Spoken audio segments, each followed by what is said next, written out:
Medicaid or Affordable Care Act exchange plans. Stopping this duplicate enrollment while working with states to ensure that individuals do not inappropriately lose coverage has the potential to save taxpayers $14 billion annually. CMS has also taken steps to provide states with additional immigration information to verify eligibility for federal health care programs. Preserving lifelines like Medicaid for those who are legally entitled under the law will ensure long-term sustainability. Congress has bolstered these efforts by passing the One Big Beautiful Bill. This bill enacts common sense reforms to reduce improper payments and brings needed personal accountability to the Medicaid program. These reforms will protect Medicaid and refocus the program on the most vulnerable patients, those whom the program was intended to serve. The OBBA also created the Rural Health Transformation Program, the single largest investment in rural health care in decades, to help stabilize and modernize the rural health delivery system throughout our country.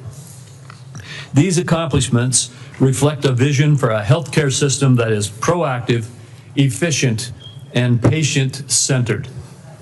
While many of the issues discussed today may be partisan in nature, this committee has a deep history of bipartisan healthcare accomplishments. I remain committed to partnering with this administration and Ranking Member Wyden to enact policies that realign incentives in the prescription drug supply chain, expand access to telehealth, and ensure long-term stability in our physician payment system. Mr. Secretary, I look forward to hearing from you today about the administration's efforts to make America healthy again, and how we can continue to work together to achieve this shared goal. Thank you very much. Senator Wyden. Thank you, Mr. Chairman. As the committee gathers today, the United States is in the midst of a health care calamity, the largest cuts to American health care in the history of our nation, and they are approaching like an avalanche. Last week, most of the senior leadership at the Centers for Disease Control and Prevention were fired or they resigned after refusing to bow to Robert Kennedy's unceasing crusade against vaccines. I traveled across Oregon last month, and the message was the same from one end of the state to the other. Families are confused. They're scared about who to trust about their health care. Robert Kennedy and Donald Trump have done so much to feed that mistrust. This morning, my staff, in partnership with Senator Alsobrooks' team, is releasing a report that shows the disaster of Robert Kennedy's 203 days in office. Every single day, there's been an action that endangers the health and wellness of American families. Robert Kennedy has elevated conspiracy theorists, crackpots, and grifters to make life or death decisions about the health care of the American people. Robert Kennedy's tenure is so far marked by 3 calling cards. One is chaos at federal health agencies, leaving families, doctors, and the entire nation confused and frightened. Corruption that benefits Robert Kennedy, Donald Trump, and their friends at the expense of taxpayers, and higher health costs for families. I ask unanimous consent, Mr. Chairman, to enter this report into the record. Without objection. Then there's chaos. It's been obvious from the start that Robert Kennedy's primary interest is to take vaccines away from Americans. During his confirmation process, he claimed to be pro-safety and pro-science, but his actions reveal a steadfast commitment to elevating junk science and fringe conspiracies. His agenda has not been about choices and information for families. Just last week, he threatened doctors that deviated from the new anti-science vaccine guidelines he released that make it harder for pregnant women and children to get the COVID vaccine. And then there's corruption.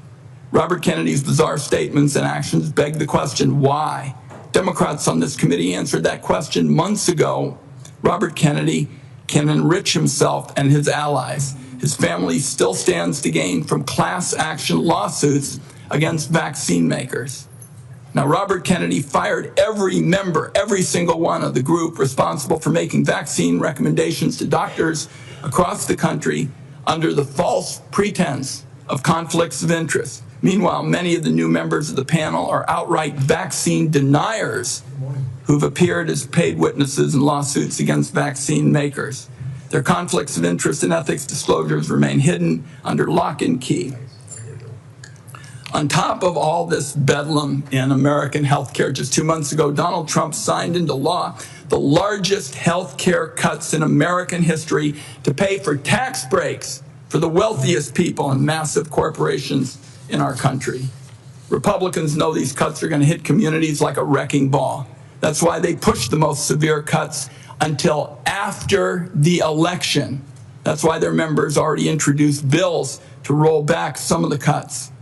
Make no mistake, though, those cuts are being felt right now. We're seeing hospitals in Idaho cutting payments, hospitals and nursing homes. Providence Seaside Hospital in Oregon announced they're shutting down their labor and delivery unit. Every family is going to feel the burden of Trump care in America. Premiums are going to spike next year, especially for those who buy health insurance on their own, but the effects will be felt by those who get insurance also through an employer. Congress has an opportunity to extend the Affordable Care Act tax credits that lower the cost of premiums. Democrats are ready to pass an extension that stops a dramatic premium spike that would force many families to pay double what they do today. Instead of finding ways to help American families pay less for health care, Robert Kennedy is focused on his anti-vaccine mission, fueled by some kind of complex that the consequences be damned. Amid this litany of corruption and chaos, the one point I have to underline is Robert Kennedy puts children in harm's way every single day in America. To my Republican colleagues, I must ask, what line must Robert Kennedy cross before some of you will also join this alarm?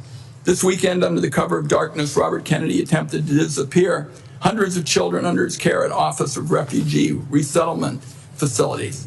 These children here without parents or family were rounded up in the middle of the night and put on planes to Guatemala. Lawyers on the ground described unthinkable scenes. Our staff, some who are here today, were party to this in the middle of the night. And one child said to their lawyer, "Why do they want to send me back? My mom is dead and my dad abuses me. Why do they want to hurt me?" This was an actual conversation. These actions were illegal. Documents show that many of these children were in the country to escape trafficking in their homeland. Mr. Kennedy calls himself a protector of children. Some kind of rich claiming from somebody who's flown on Jeffrey Epstein's private jet on multiple occasions. I don't think Robert Kennedy should be within 1,000,000 miles of this job. Republicans on the committee had a chance to prevent the public health train wreck that Mr. Kennedy has engineered. Everyone voted for him. It is in the country's best interest that Robert Kennedy step down, and if he doesn't, Donald Trump should fire him before more people are hurt by his reckless disregard for science and the truth. I also would like to note Senator Cantwell has joined us in this effort. I hope, at the very least, Robert Kennedy has the decency to tell the truth this morning. Mr. Chairman, I have a procedural request I'd like to make at this time. It's a short one. Proceed. Thank you, Mr. Chairman. Mr. Chairman, it's unfortunate that I have to say this, but this is a witness who has lied to members of the Senate Finance Committee. In response to over 35 written questions, including from me, he said, and I quote, that he would do nothing as HHS Secretary that makes it difficult or discourages people from taking vaccines. That was clearly not true. His unprecedented unilateral actions to restrict access to COVID vaccines, that alone proves it.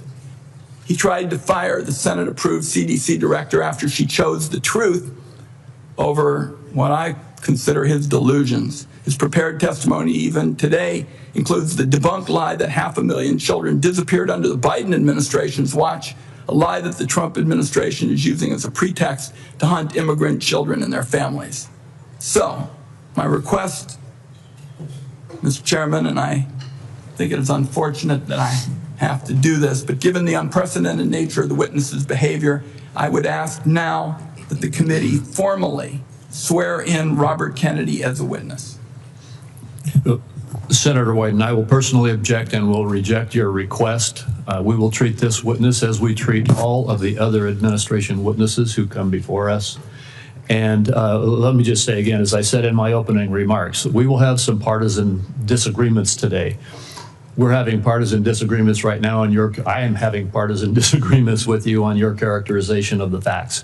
The bottom line is we will let the Secretary make his own case in his opening statement.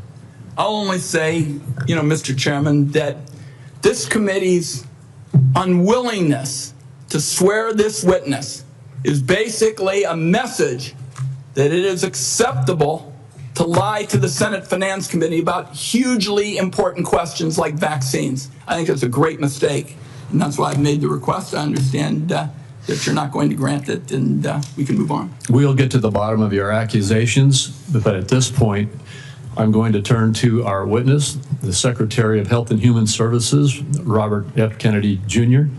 And Mr. Kennedy, Mr. Secretary, you may make your opening statement at this time. Thank you, Chairman Crapo, and thank you, Ranking Member Wyden, for the invitation to appear before the committee today. Before I summarize what we've accomplished this year at HHS, I want to express my deepest condolence to the family of DeKalb County Police Officer David Rose, who gave his life to stop the gunfire attack on the CDC on August 8th. Officer Rose was a veteran. He was a husband and the father of 2 children. Officer Rose's widow, whom I visited, is expecting their 3rd child. I'd like Officer Rose's family to know that he remains in our prayers and that he will continue to be in our thoughts. Let me start with the big picture. Under President Trump's leadership, we at HHS are enacting a once-in-a-generation shift from a sick care system to a true healthcare system that tackles the root causes of chronic disease. Chronic diseases reach crisis proportions in our country. And finally, we have an administration that is taking action.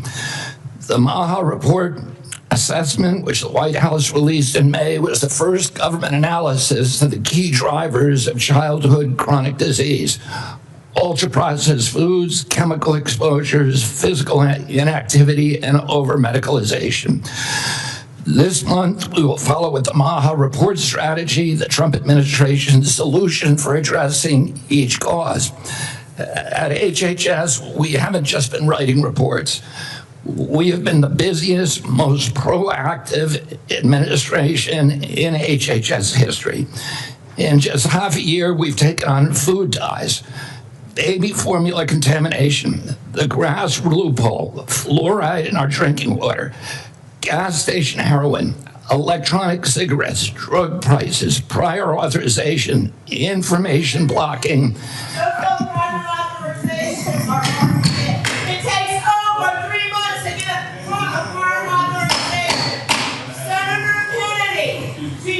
The committee will come to order.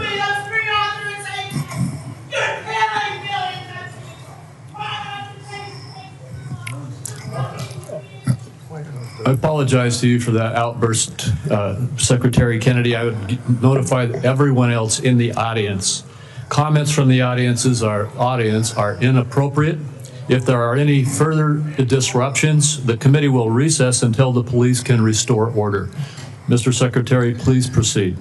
As I was saying, prior authorization, information blocking, and healthcare interoperability. We're ending gain-of-function research, child mutilation, and reducing animal testing. We are addressing cell phone use in schools, excessive screen time for youth, the lack of nutrition education in our medical schools, sickle cell anemia, hepatitis C, the East Palestine chemical spill, and many, many others.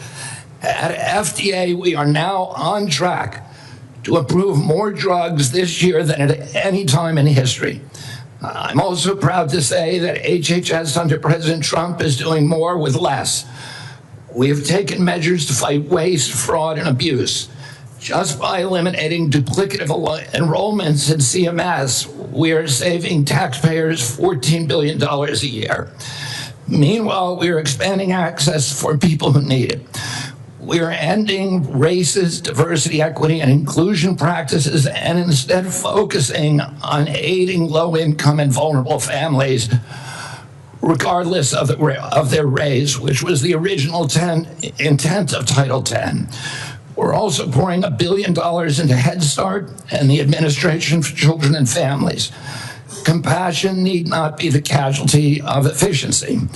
I'd like to highlight some issues that have not gotten media attention. First, we are doing our part to fulfill the President's commitment to stop human trafficking, especially of children. We inherited a terrible humanitarian crisis from the previous administration with its open border policies, which allowed the appalling loss of 476,000 unaccompanied children. We have implemented policies now to ensure that that appalling tragedy can never happen again. We have knocked on 82,000 doors and located 22,000 of those children. I promise you that we will do more in the next 3 years. We are also addressing the disastrous health conditions in tribal communities on Native American reservations. I've met face-to-face with tribal leaders in dozens of communities and tribes in Alaska, Arizona, Idaho, New Mexico, and elsewhere. And I look forward to making HHS resources more available to those communities. One of the most significant initiatives under President Trump is the Rural Health Transformation Fund, part of the President's Big Beautiful Bill, which will provide the greatest investment of federal money into rural health care in history. Finally, I would like to address the recent shakeups at CDC. These changes were absolutely necessary adjustments to restore the agency to its role as the world's gold standard public health agency with the central mission of protecting Americans from infectious disease. CDC failed that responsibility miserably during COVID, when its disastrous and nonsensical policies destroyed small businesses, violated civil liberties, closed our schools, caused generational damage in doing so, massed infants with no science, and heightened economic inequality. And yet all those oppressive and unscientific interventions failed to do anything about the disease itself. America is home to 4.2% of the world's population, yet we had nearly 20% of the COVID deaths. We literally did worse than any country in the world. And the people at CDC who oversaw that process, who put masks on our children, who closed our schools, are the people who will be leaving. And that's why we need bold, competent, and creative new leadership at CDC. People able and willing to chart a new course. As my father once said, progress is a nice word, but change is its motivator, and change has its enemies. That's why we need new blood at CDC. That's also why it's imperative that we remove officials with conflicts of interest and catastrophically bad judgment and political agendas. We need unbiased, politics-free, transparent, evidence-based science in the public interest. Those are the guiding principles behind the changes at the CDC, and that is what you can expect all across our agency for the next 3 years.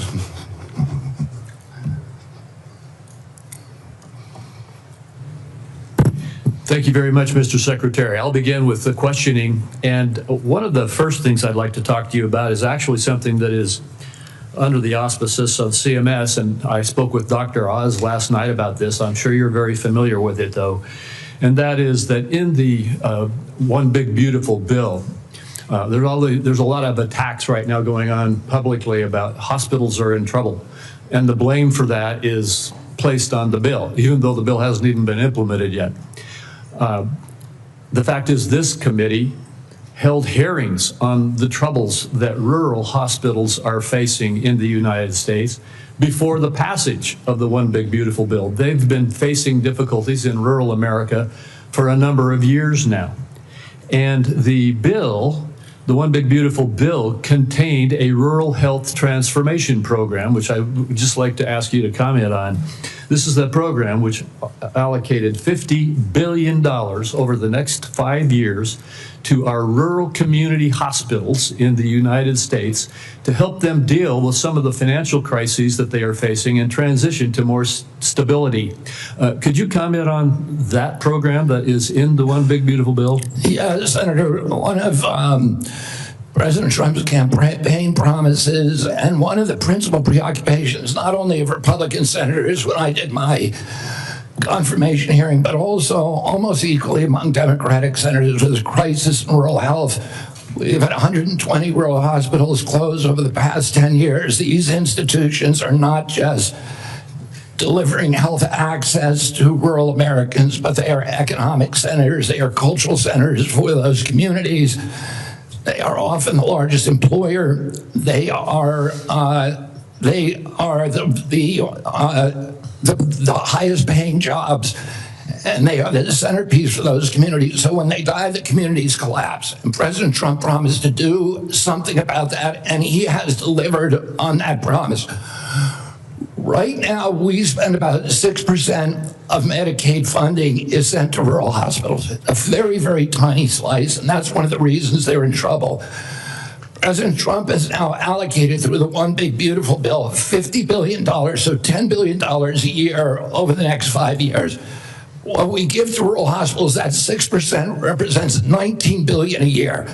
So we're increasing that by $10 billion. So we're infusing more than 50% increase in the amount of money that is going to rural communities over the next 5 years. There's never been anything like that in history. It is the biggest investment, and it should stem this hemorrhage. Well, thank you. I appreciate your giving clarity to that, because it is frustrating to see these continuous allegations that the difficulties that our rural hospitals are facing all were created in the last few months when we passed a bill, when we've been holding hearings in this committee about these problems. And in the bill that we passed, we gave a $50 billion boost to, as you indicated, increase by 50% the federal support for our community rural hospitals in the United States. And I think that the hospital owners understand that. They recognize this support. In fact, they are coming they're coming together very carefully with Dr. Oz to work on the rollout of this program so that we can see this boost and this support that is coming. Just another one of the disagreements we have about what really was in the One Big Beautiful Bill.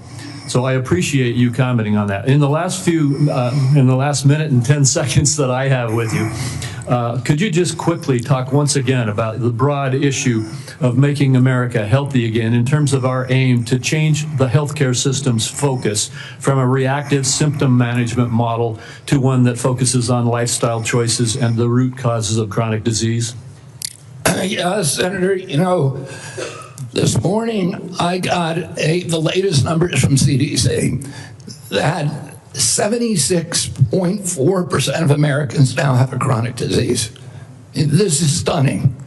When my uncle was president, it was 11%. 1950, it was 3%. Today, it's 76.4%. 8 out of 10 of our kids cannot qualify for military service. This is a national security issue. When my uncle was president, we spent $0 on chronic disease.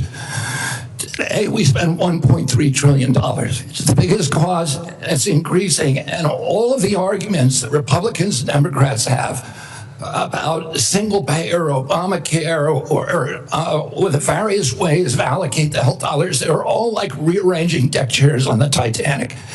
If we don't end this chronic disease, we are the sickest country in the world. That's why we have to fire people at CDC. They did not do their job. This was their job to keep us healthy. Thank you, and I need to fire some of those people to make sure this doesn't happen again. Thank you, Mr. Secretary. I have to cut myself off to make sure I keep to this time frame too. Senator White. Thank you very much, Mr. Chairman. I've made it clear. I think that Secretary Kennedy is dead set on making it harder for children to get vaccines, and that kids are going to die because of it. And Mr. Chairman, I'd like to put into the record today an op-ed written by Susan Monarez, who was fired by Mr. Kennedy. Without objection. So what we know, and Dr. Monarez, was approved by Republicans. She wrote an op-ed today in the Wall Street Journal, which I've just put in the record, and I quote her. She said, "I was told to pre-approve the recommendations of a vaccine advisory panel newly filled with people who have publicly expressed anti-vaccine rhetoric." So this is not some liberal philosopher or something. This is the CDC director who tells the Wall Street Journal, which is not exactly interested in progressive, theories and the like, that she was told to pre-approve the recommendations of a vaccine advisory panel filled with people who've publicly expressed anti-vaccine rhetoric. So my first question, Mr. Secretary, is, did you in fact do what Director Monarez said you did, which is tell her to just go along with vaccine recommendations even if she didn't think such recommendations aligned with scientific evidence? That is No, I did not.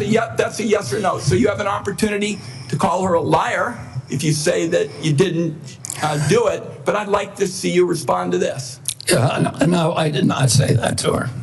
And I never had a private meeting with her.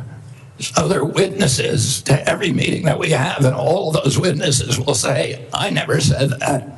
So she's lying today to the American people in the Wall Street Journal? Yes, sir. Okay.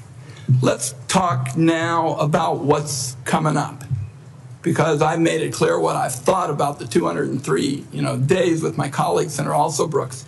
In 2 weeks, CDC's Advisory Committee on Immunization Practices will meet to make decisions about critical vaccines that protect us against hepatitis B, measles, and more. The committee's got a profound impact on vaccine access, but these aren't ordinary meetings. You've stacked the deck to ensure the panel bends to your views. In June, you fired all 17 committee members who are respected scientists and doctors. You replaced them with non-experts, vaccine skeptics, and conspiracy theorists. As a result, this critical advisory panel has lost scientific credibility. After years, colleagues, we spend so much time not looking at this as Democrats and Republicans, but as good science and scientific credibility. And now the American Academy of Pediatrics has warned that the committee is being politicized at the expense of children's health. American Academy of Pediatrics, you think they're lying too? I think the American Academy of Pediatrics is gravely conflicted. They get, for their biggest contributors are the 4 largest vaccine makers. They run a journal, Pediatrics, which they make a lot of money on, that is completely dependent on pharmaceutical companies. So I wouldn't put a big stake in what they say that benefits pharmaceutical interests. Senator, I didn't politicize ASIP, I depoliticized it. The Congress has been investigating ASIP. All over the country, Mr. Secretary, scientists and doctors are saying otherwise. They're all wrong too. They're all lying, according to you. The scientists and doctors are supporting me all over the country. There is division on opinion. I don't get letters from thousands of people who are not political saying that this set of changes is going to damage American healthcare, and particularly these healthcare agencies, for decades to come. I don't get any letters from people saying, hey, this is going to make a big difference forever. Maybe you're listening to a selective group of people. Well, you get me. Yeah, and I will. Fine. I will tell you what, Senator. I will put my mailbag against your mailbag any day of the week. 30 seconds. Dangerous respiratory viruses like RSV are on the agenda for the next advisory meeting. Countless parents have been awakened in the dead of night by a wheezing kid gasping for air, forced to rush their little one to the ER. There's no worse heart-wrenching fear. The RSV vaccine offers these kids protection against the worst effects of the virus. But now it looks like you're on a crusade to make infants and babies more vulnerable to the terrible illness. That's what we're doing with the COVID changes. And please make your answer brief, Mr. Secretary. I've said that. The position is indefensible. I think it's possible. Congress has been investigating that committee for 23 years because it is pervaded with conflicts of interest. What we did is we got rid of the conflicts of interest and we depoliticized it and put great scientists on it from a very diverse group. Let me close with very pro-vaccine. Let me close with this because, like Senator Crapo, I'm a few seconds over. I don't think, Mr. Secretary, this is about you and me. This is about kids being pushed in harm's way by reckless and repeated decisions to get scientists and doctors out of the way and allow conspiracy theories to dictate this country's health policy. I don't see any evidence that you have any regrets about anything you've done or plans to change it. And my last comment is, I hope that you will tell the American people how many preventable child deaths are an acceptable sacrifice for enacting an agenda that I think is fundamentally cruel and defies common sense. Thank you, Mr. Chairman. Do I get a reply? Or, Senator, you've sat in that chair for how long? 20, 25 years, while the chronic disease in our children went up to 76%. And you said nothing. You never asked the question why it's happening. Why is this happening? Today, for the first time in 20 years, we learned that infant mortality has increased in our country. It's not because I came in here. It's because of what happened during the Biden administration that we're going to end. I'm going to let Senator Wyden respond briefly to that, and then we're not going to go over like we just did. Defend this committee on a bipartisan basis. Colleagues, my cabinet secretary says that we have no interest in chronic care. Mr. Secretary, Mr. Chairman, could we have regular order, please? We're in the process of turning around the Medicare program with the chronic care bill that Chairman Hatch, when he was chairman, and this committee put together on a bipartisan basis. All right, we're going to proceed. And I just want the rest of the members to know, I gave Senator Wyden as ranking member some leeway there, but we're going to stick to the 5 minutes. Senator Grassley. First of all, thank you. I have asked HH secretaries in the past to fully utilize the Rural Community Hospital Demonstration Program under Medicare. The program has been underutilized. In May, the CMS filled the open slots. Thanks to your agency's work, there's been 10 more rural hospitals in the program. It's important that the federal government uses every tool possible to help rural hospitals, and thank you for making that possible. Now to my questions. Back in January, during your confirmation hearing, you told me that you agreed to leave farming regulations to the Department of Agriculture and EPA. Do you think that any comments you have made since your confirmation on topics dealing with agriculture are consistent with what you said in January, that USDA and EPA ought to be regulating farming, and that the Department of Health and Human Services should not seek to regulate farms, the tools they use, or the markets that they sell into? Yes, Senator, we are working very, very closely with Brooke Rollins and with the agricultural community. We've met with over 140 farm interests over the past 3 months to incorporate them to make sure that the MAHA agenda is consistent with their agenda. We are producing the best food in America, that we're protecting our soils and our soil microbiome, and that we're protecting all kinds of farmers, including those who want to transition to regenerative agriculture. We're consulting every stakeholder in the farm community in everything that we do. I just raised the question because farmers in my state have been concerned about some of the things you're saying. Senator, I can't hear you. I'm sorry. Some of the farmers in my state have been raising questions about some of the things that they think you said, whether it was out of context or not. I just thought I'd raise this question so that you would keep by what you told us back in January at your confirmation hearing. Now, Senator Durbin and I have a bipartisan bill that requires price disclosures on TV ads. Price transparency is important in drug advertisement. I know that President Trump, Vice President Vance, and you are all supportive of this effort. When can I expect action from this administration on requiring drug companies to publish the price of drugs in their TV ads? And just in case you would tell me that you don't think you have that authority, can you help Senator Durbin and I on our bill so that we can ensure that you have legal authority to require price disclosure? Senator, I think it would be good for us to talk about this offline. We are working on this in our agency, and I'm happy to give you the details of what we're doing. Okay. I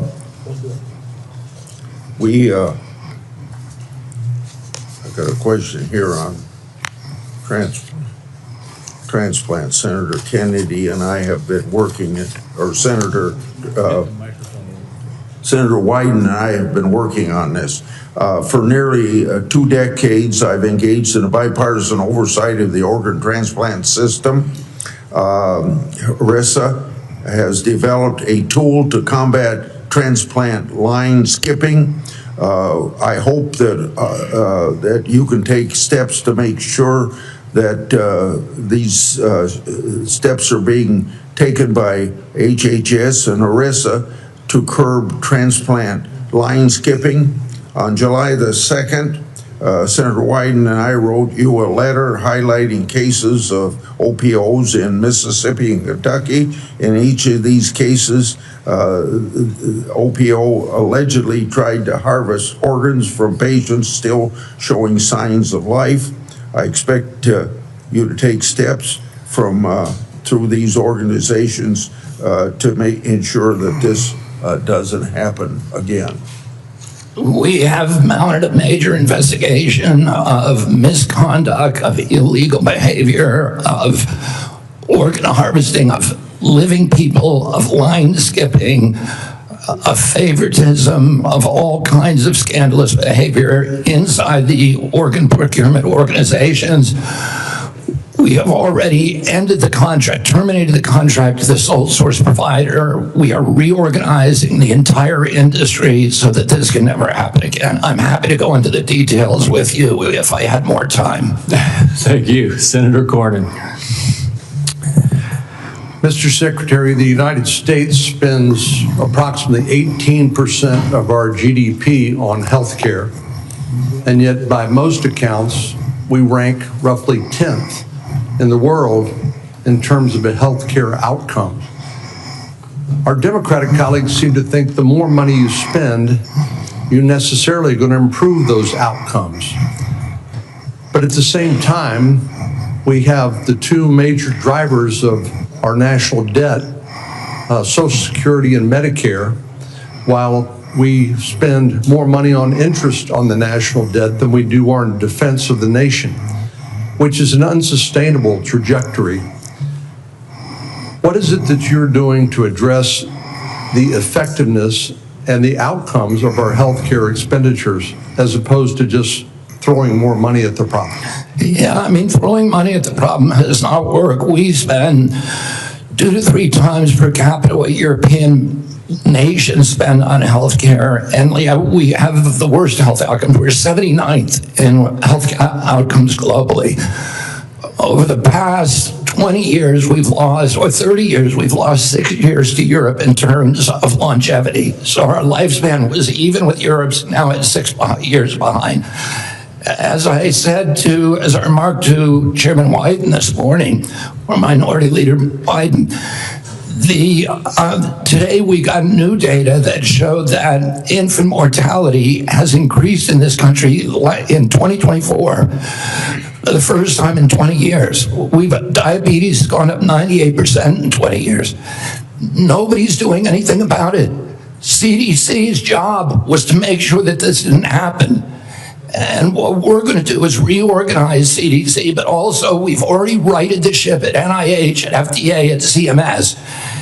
And we are going to end the chronic disease epidemic. We are devoting thousands of studies. We're going to devote to identifying the causes, and we're eliminating them. And we're already starting. We're not waiting for everything to come in. We are starting now. We're doing this with food dyes, with grass stands, with dietary guidelines. We're going to get better food and better health to the American public, because it's chronic disease that is bankrupting us and destroying our national security. Seems to me one of the biggest problems that we have in America today is the trustworthiness of the information that we actually receive from the news media and from any other source. And obviously the easiest thing for our Democratic colleagues to do is to scare people, because that is a powerful emotion, no matter what the facts may be. Do you believe COVID-19 was politicized? Yeah, the whole process was politicized. Senator, I mean, we were lied to about everything. We were lied to about natural immunity. We were lied to about, we were told again and again the vaccines would prevent transmission, they prevent infection. It wasn't true. They knew it from the start. It wasn't true, because that's what the animal studies and the clinical trials showed. We were told that there was science behind cloth masks. The CDC allowed the teachers union to write the order closing our schools, which hurt working people all over the country, and then pretend it was science-based.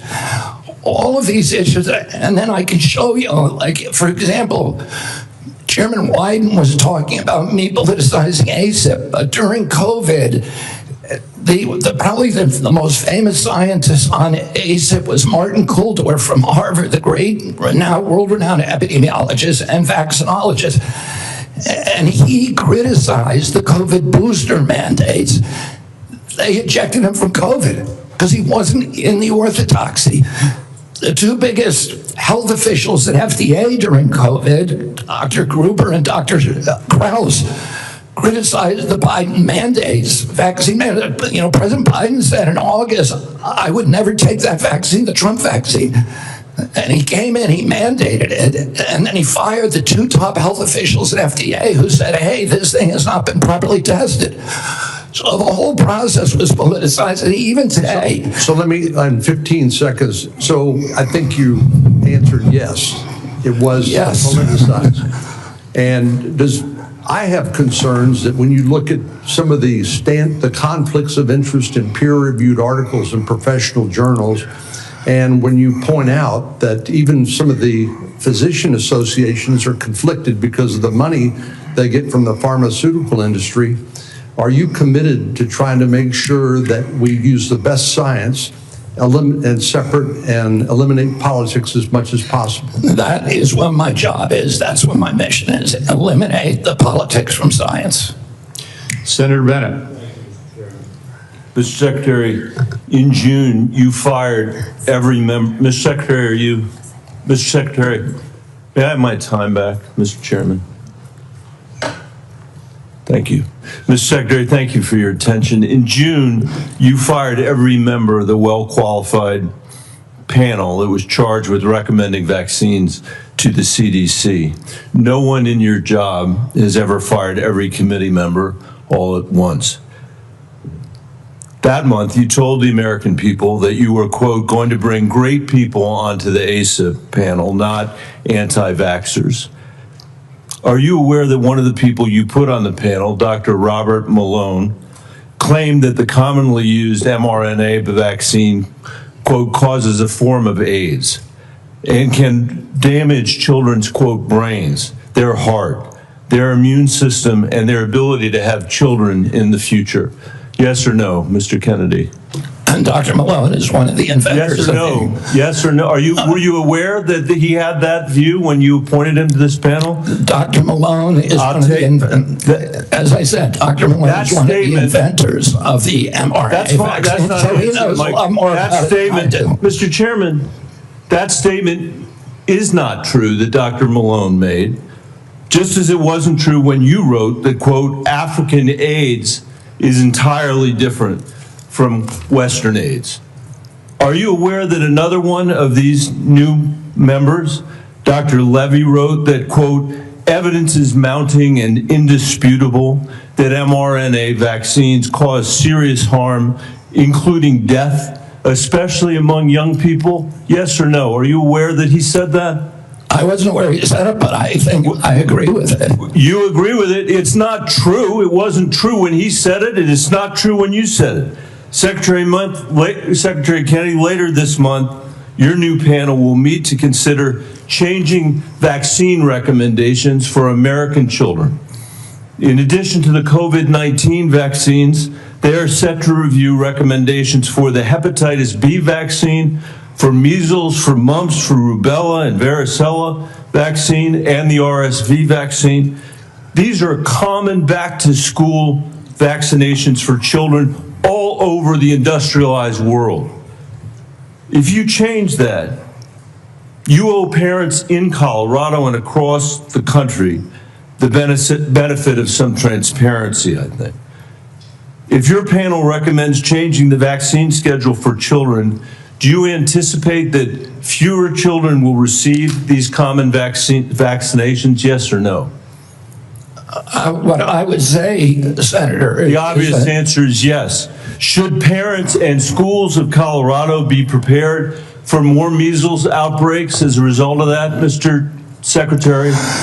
Senator, how about more mumps outbreaks? I do not anticipate a change in the MMR vaccine. ACIP is an independent panel, so. Well, it's a panel you just put those folks on. Far from what you said, they're people with ideas that are completely outside the mainstream. You mean out of the pharmaceutical paradigm? Let me just say, Mr. Secretary, all these vaccines that we're talking about today are free and accessible to parents today in America who have the freedom to be able to make that choice for their children. Will that be true after your handpicked panel makes their judgments about these vaccines? I think that parents should be free to... I know you said that before. I do too. To make their own choices. So will they be just as free after these I assume they will be. I will hold you to that, Secretary Kennedy. Because this is not a podcast. It is the American people's health that's on the line here.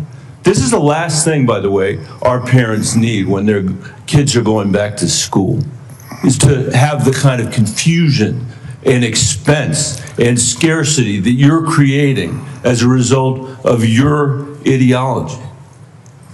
I think it's critical for you to share the evidence that this panel will rely on. Will you give the American people 6 months or 6 weeks in advance the record that they're going to rely on to make these decisions? Will you make it transparent for the American people? All the evidence is transparent.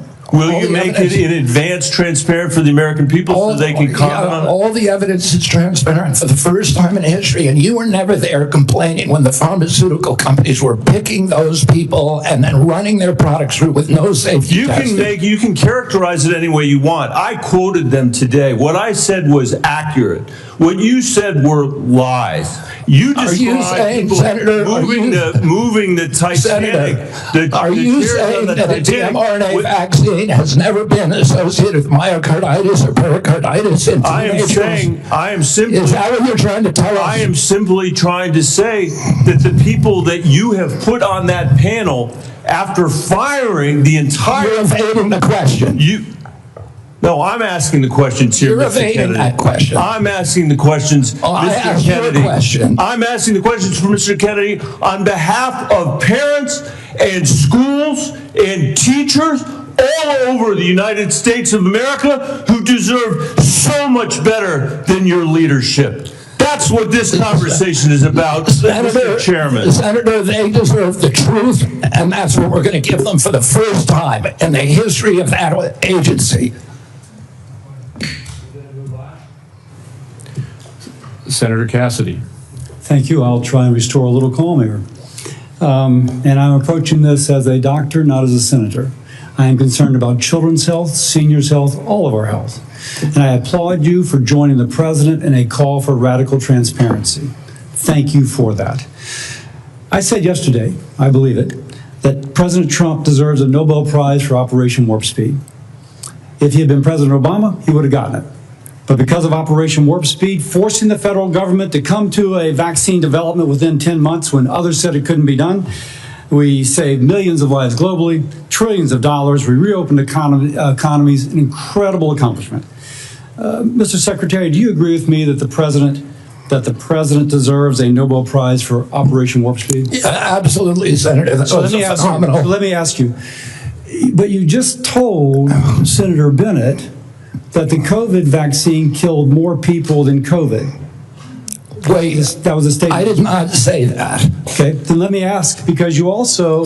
Senator, I just want to make clear, I did not say that. We'll check the record. That's a question of fact. You also said that you were also, as lead attorney for the Children's Health Defense, you engaged in multiple lawsuits attempting to restrict access to the COVID vaccine. Again, it surprises me that you think so highly of Operation Warp Speed when, as an attorney, you attempted to restrict access. Now, let me ask. I'm happy to explain why. I have 3 minutes and 30 seconds left. Right. It also surprises me because you've canceled, or HHS did, but apparently under your direction, $500 million in contracts using the mRNA vaccine platform that was critical to Operation Warp Speed. Again, an accomplishment that I think President Trump should get a Nobel Prize for. You canceled $500 million in contracts. Now, I grew up in a middle-class family, so $500 million seems, this is canceled, it seems like an incredible waste of money. But it also seems like a commentary upon what the president was attempting, what the president did in Operation Warp Speed, which is to create a platform by which to create vaccines. So this just seems inconsistent that you would agree with me the president deserves a tremendous amount of credit for this. Is this a question, Senator Cassidy, or is this the speech that you don't want me to answer? Because I want to answer that question. Please. If it's a question.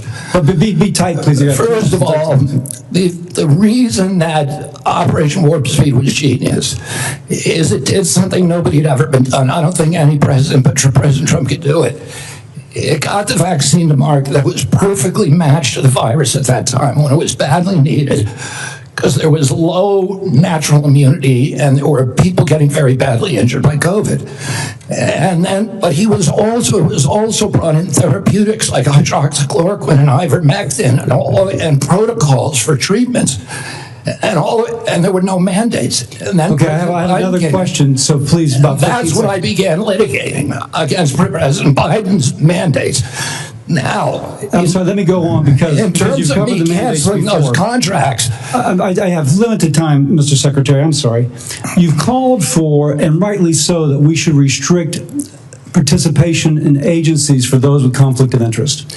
I would like to submit for the record a evaluation of the conflict of interest of those who are on the ACIP and the Vaccines and Related Biologic Products Advisory Board.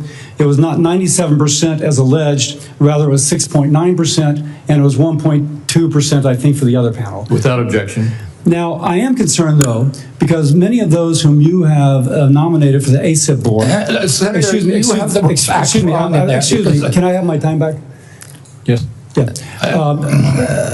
What I am concerned about is that many of those whom you've nominated for ACIP have received revenue as serving as expert witnesses for plaintiffs' attorneys suing vaccine makers. Now, one of my colleagues in another setting alleged that you seem more interested in settlements than science. If we put people who are paid witnesses for people suing vaccines, that actually seems like a conflict of interest. Real quickly, do you agree with that? No, I don't. It may be a bias, and that bias, if disclosed, is okay. But it's not a financial. It's not a financial conflict. It's not a financial conflict of interest. Let me finish up. You also told Senator Wyden at the outset that you didn't want to take vaccines away from people. And as I conclude, I would like to say this. Because of the conflicting recommendations made about COVID, this is from Eric Erickson, good conservative out of Atlanta, Georgia, occasionally gives me hell. My wife has stage 4 lung cancer. She is one of the people the COVID vaccine actually helps. Thanks to the current mess at HHS, CVS is unable to get her vaccine. Secondly, an email from a physician friend of mine. Hey, Bill, I'm not even sure what I'm asking you, but we're all confused and concerned about who can get the COVID vaccine. We are having our attorney try and render an opinion, but there's no firm guidance and concern about liability if vaccines are given to a patient who requests it but not on the current CDC list. Pharmacists are requiring a prescription now even for patients over 65, creating a huge headache. I submit these for the record. Without objection. I would say effectively we're denying people vaccine. Senator Cantwell. You're wrong. Thank you, Mr. Chairman. Following up on that same line as Senator Cassidy, because that's exactly, I represent one of the most science-based states in the country. That is percentage of scientists per capita. And at your confirmation hearing, we asked about this, whether you would follow science. You've made a statement here today in your testimony that you would follow science, and yet you're not following science, and that's what Senator Cassidy's question was. It's a simple yes or no answer. Do you think the president deserves to get a prize for warp speed in the mRNA technology that saved so many lives? And you won't answer that question. I answered it. No, you're saying that there are problems with what was interpreted. You could say yes. You should say I yes. said the president also deserves a Nobel Prize, but our mRNA vaccines that we're working on, the ones that we canceled, which are for upper respiratory infections alone, are those... You canceled